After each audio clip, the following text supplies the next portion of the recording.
IAS Vishnupad सेठी एवं तांको परिवारर अंतरीण सुरक्षा बलवत्तर रखिले हाईकोर्ट। आसंता मे 6 तारिख रे मामलार परवर्ती शुणाणी। Bridge and roof corporation limited पाई एक बिल पास पाई 10 लाख टंका लांच कारोबार नहीं सीबीआई पक्षरु मामला होइथिला। एफआईआर रे ना नथिले मध्य सीबीआई रो एपरि कार्यानुष्ठान को विरोध करी हाईकोर्ट को द्वारस्थ होइथिले विष्णुपद। सीबीआई रो कार्यानुष्ठान उपरे रोक लगाइबा पई से निवेदन करथिले।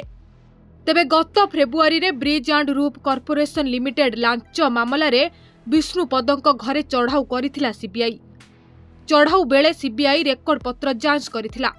तेबे सीबीआई रो कार्यानुष्ठान को विरोध करी विष्णुपद सेठी हाईकोर्ट को द्वारस्थ होइथिले।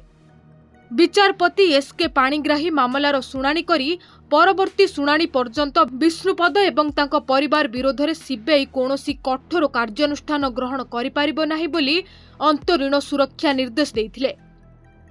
कटकरू प्रभु कल्याण पाल को रिपोर्ट, धरित्री लाइव।